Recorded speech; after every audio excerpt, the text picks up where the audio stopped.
नमस्कार साथियों। अगर आपके पास आधार कार्ड और वोटर आईडी कार्ड दोनों ही कार्ड आपके पास हैं या आपके घर के मेंबरों के पास हैं तो आज की वीडियो आप सभी के लिए बेहद महत्वपूर्ण होने जा रही है, क्योंकि सुप्रीम कोर्ट का सख्त आदेश आया है ऐसे लोगों के लिए जिनके घर में वोटर आईडी कार्ड भी है, आधार कार्ड भी है और दोनों में ही डाटा मिसमैच है, यानी नाम में गलती है, डेट ऑफ बर्थ में गलती है, एड्रेस में गलती है। इन सभी चीज़ों को लेकर के सुप्रीम कोर्ट ने बहुत बड़ी बात कही है और इन्हें आप कैसे सुधार सकते हो वो भी आज मैं आपको इसी वीडियो में बताऊंगा। तो चलिए वीडियो को स्टार्ट करते हैं और एक एक करके सभी चीज़ों को विस्तार से समझते हैं। तो साथियों देखिए, यहाँ पर रिसेंटली अभी सुप्रीम कोर्ट में एक केस की सुनवाई चल रही थी जहाँ पर आधार कार्ड और वोटर आईडी कार्ड में डाटा मिसमैच था। इसको लेकर के कई लोगों में, लाखों लोगों में गलतियाँ मिली, जिसको चुनाव आयोग ने सुप्रीम कोर्ट को दिखाया। अब सुप्रीम कोर्ट में सुनवाई के दौरान क्या पाया गया, ध्यान से सुनिएगा। मेरे पास यहाँ पर सब कुछ केस स्टडी करी हुई है, मैंने आपको बताता हूँ। सुप्रीम कोर्ट ने सुनवाई के दौरान पाया कि कई लोगों के नाम आधार कार्ड में अलग हैं, वोटर आईडी कार्ड में अलग हैं। कई लोगों की जन्मतिथि आधार कार्ड में कुछ और है, वोटर आईडी कार्ड में कुछ और है। फादर के नाम में गलती है, नाम की स्पेलिंग में मिस्टेक हो रहा है। मतलब कुल मिला के आधार कार्ड का डाटा और वोटर आईडी कार्ड का डाटा दोनों ही अलग अलग तरह के हैं। इसमें क्या हुआ है, इसी वजह से कई लोगों के रिकॉर्ड वेरिफिकेशन में दिक्कत आ रही है। अब इसको लेकर के सीधी सी बात है, अगर किसी चीज़ को लेकर के प्रॉब्लम होगी तो वो चीज़ सुप्रीम कोर्ट तक पहुंचाई जाएगी। तो निर्वाचन आयोग ने भी यही करा।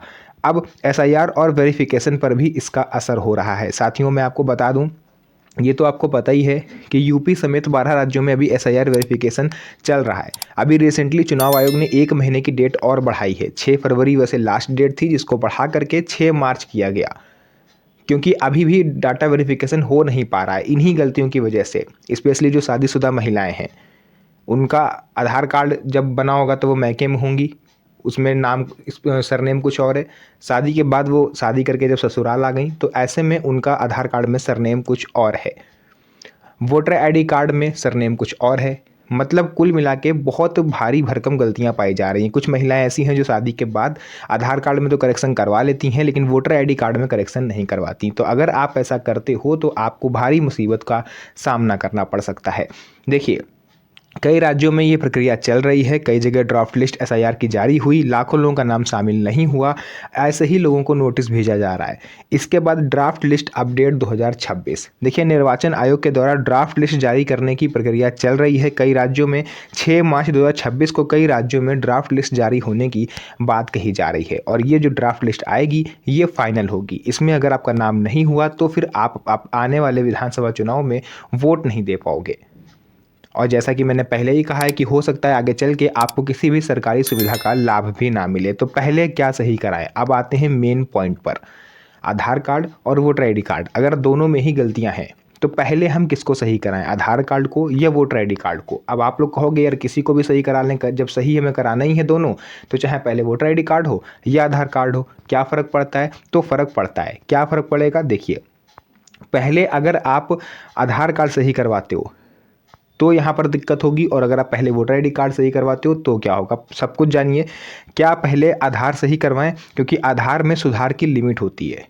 हर चीज़ अनलिमिटेड नहीं होती है। जैसे कि आप नाम को सीमित लिमिट में चेंज कर सकते हो, यानी 1 या 2 बार आप नाम को चेंज कर पाओगे, मैक्सिमम 2 बार। इससे ज़्यादा आप नाम में जो चेंजमेंट है वो नहीं कर सकते। डेट ऑफ बर्थ आप पूरे जीवन में केवल 1 बार चेंज कर सकते हो। एक जब आपने नया बनवाया होगा, अगर उसमें गलत दर्ज हो गई है तो उसको आप 1 बार करेक्शन करवा सकते हो। जेंडर आप 1 बार चेंज कर सकते हो। Address, mobile number, email, photo, ये आप जब तक चाहो तब तक आप अपडेट करते रहो। आप हर महीने चेंज करो, हर तीसरे महीने चेंज करो, जैसा आपका मन हो। इसलिए आधार को प्राइमरी आइडेंटिटी माना जाएगा। सुधार का सही क्रम यह है कि सबसे पहले स्टेप 1 आपको आधार कार्ड सही करवाना है। स्टेप नंबर 2 उसी आधार के अनुसार आप वोटर आईडी कार्ड को सही करवाओ। ठीक है, क्योंकि वोटर आईडी कार्ड के हिसाब से आधार कार्ड अपडेट नहीं होगा, आधार कार्ड के हिसाब से वोटर आईडी कार्ड अपडेट हो जाएगा। स्टेप नंबर 3, दोनों डॉक्यूमेंट जब मैच हो जाएं उसके बाद आपको फिर से वेरिफिकेशन के लिए फॉर्म भरना पड़ेगा। अगर आपका नाम जो मतदाता सूची है से कट गया है तो आप फॉर्म नंबर 6 फिर से भरिए, नए सिरे से भरिए। एसआईआर खत्म होने के बाद करेक्शन करवा के फिर आपका नाम जो है मतदाता सूची में आ जाएगा और आप आने वाले विधानसभा चुनाव में वोट भी डाल पाओगे। इसके अलावा नाम और स्पेलिंग की बड़ी गलती, कई लोग छोटी गलतियों को इग्नोर करते हैं। जैसे नाम है मोहम्मद, है ना। बहुत लोग क्या करते हैं, एमडी लिख देते हैं केवल, आधार कार्ड में एमडी लिख दिया, वोटर आईडी कार्ड में मोहम्मद पूरा लिख के आ गया, तो ये भी गलती होगी। ठीक है, जैसे डॉक्टर का लोग डीआर लिख देते हैं और कहीं कहीं पर पूरा डॉक्टर लिखते हैं, तो ये भी गलतियों का एक तरह से आप लोग कह सकते हो आपको असर दिखेगा। इसके अलावा जो नाम आधार में है वही आधार जो वोटर आईडी कार्ड है उसमें रखिए। अगर मोहम्मद उसमें भी लिखा हुआ है आधार कार्ड में, तो पूरा मोहम्मद लिखिए वोटर आईडी कार्ड में। ये नहीं एमडी लिख के छोड़ दो, MOHD लिख के छोड़ दो, ये सब नहीं करना है। पिता का नाम भी मैच होना जरूरी है। फादर नेम मिसमैच सबसे बड़ी वजह है। आधार में जो लिखा है वही वोटर आईडी कार्ड में भी दर्ज होना कंपलसरी है। आधार सुधार के लिए कौन कौन से दस्तावेज लगेंगे? आप आधार को करेक्शन करवाने जाओगे अपने नज़दीकी आधार इनरोलमेंट सेंटर, तो वहाँ पर भी लिमिटेड बार आपको जो आधार में अपडेट है वो होगा, और उसमें भी कुछ डॉक्यूमेंट आपको चाहिए होंगे, जैसे कि 10वीं की मार्कशीट आप दे सकते हो, 8वीं की TC, पासपोर्ट, जन्म प्रमाण पत्र, या फिर आप निवास प्रमाण पत्र भी दे सकते हो। इन सब के अलावा वोटर आईडी सुधार कैसे करें? आधार कार्ड की तो मैंने आपको बता दिया, वोटर आईडी कार्ड में सुधार कैसे करें? तो वोटर आईडी कार्ड में सुधार करना बेहद आसान है। आप अपने BLO के पास जाइए, जो भी आपके क्षेत्र के BLO हैं, आप जानते होगे, नहीं जानते हो तो जहां पर आपने आखिरी बार वोट दिया था जिस स्थान पर, वहां पर जाके आप पता करोगे अपने आस पड़ोस, तो आपको अपने BLO का कॉन्टैक्ट नंबर मिल जाएगा। इसके अलावा उनसे आपको ले लेना है फॉर्म नंबर 8। ठीक है, जो फॉर्म नंबर 6 होता है वो नए मतदाता बनने के लिए होता है, मतलब वो आपको भरना पड़ता है फॉर्म नंबर 6, तब आपका नया मतदाता में नाम जुड़ता है। फॉर्म नंबर 7 होता है मतदाता सूची से किसी का नाम हटाने के लिए। फॉर्म नंबर 8 होगा आपका करेक्शन के लिए। तो आपको क्या करना है, वो फॉर्म नंबर 8 ले लेना है अपने BLO से, उसको भरिए, उसमें आधार कार्ड की फ़ोटोकॉपी लगा दीजिए, फिर जैसा आधार कार्ड में डाटा होगा वही वोटर आईडी कार्ड में डाटा सेम कर दिया जाएगा। डेटा वेरिफिकेशन कैसे होता है? कई लोग पूछते हैं सरकार को कैसे पता चलता है कि आपका डेटा जो है डिजिटल है, अलग अलग डेटाबेस लिंक है, या किसमें क्या गलती है? तो सरकार के पास देखिए, निर्वाचन आयोग जो है वो भी सरकार के अंडर ही आता है ना। तो आप चाहे वोटर आईडी कार्ड हो चाहे आधार कार्ड हो, ये सरकार को पता रहेगा कि आपका जो नाम है वो आधार में कुछ और है और वोटर आईडी कार्ड में कुछ और है। अभी क्या करना है? अभी आपको करना ये है कि अगर आपके आधार कार्ड में या वोटर आईडी कार्ड में अलग अलग चीज़ें लिखी हुई हैं तो इसे आप सुधारिए, क्योंकि सुप्रीम कोर्ट का ये सख्त आदेश है।